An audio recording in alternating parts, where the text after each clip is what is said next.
malo le ngā lue Tala Fou se whapoponga le nei o tala mai Ausetalia a le radio Samoa. E o mai le temi nei o lo o whea ngai pēle o whenga luenga le SES i sini, whapea fwoi mai lātou e o fwoi na fwole au unanga fsoswani po volunteers mo nei a inga wale ini whale no fwai ma whale angaina le tele o mea tō tino mai lo longa. O le so, ua tali mai ei ma le palemia o le atunu Anthony Albanese, i le wala aua nisi mo se fesoasoani, i mawhatianga o whengai nei mai winga lo wao le tau.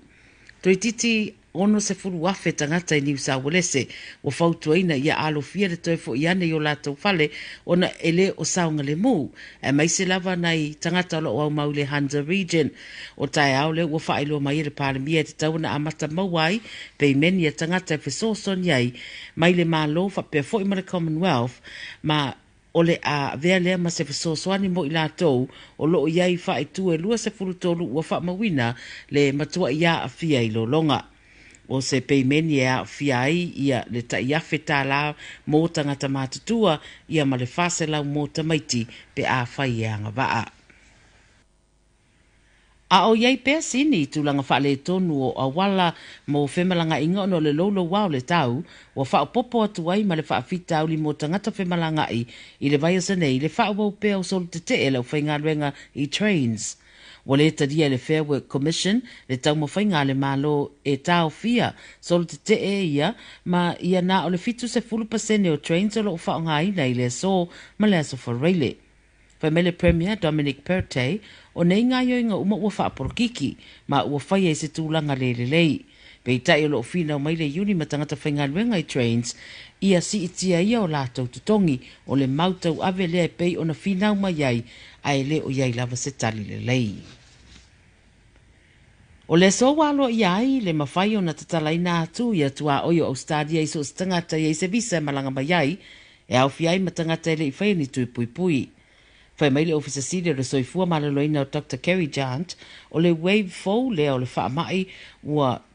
to tele i lātou ua wala awai mo seisi booster po seisi tui pui pui lo na lua mo le pui puinga.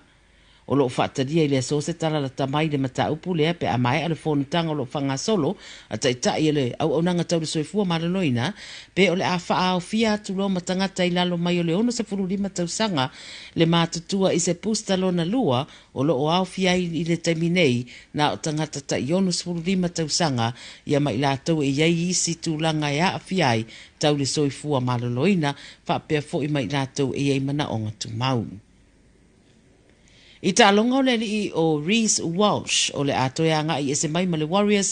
pe ona li putia mai le so le SPS o le ato e fo iane le li o Walsh i le Brisbane Broncos le whapea o i lava Samoa i ta alo ai ana whaamatuu ina ua saini sana konkarate ma le Warriors.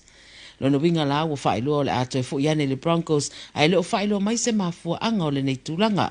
O lo ta ua sa whaingoa Walsh o le Rookie of the Year a le NRL mai whatu asfu riva tau sanga le matua te le fo ilona lumana i le ta longa.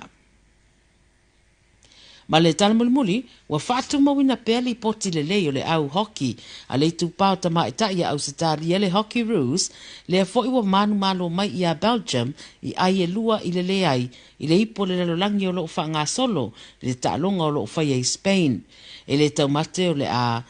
anga va foi mo le quarterfinals i le pulu o ta alo ai pe ona ta ua le lipoti le olo iai fatasi ia Ausetalia o Belgium ia Pani ma Afrika i saute le pulu di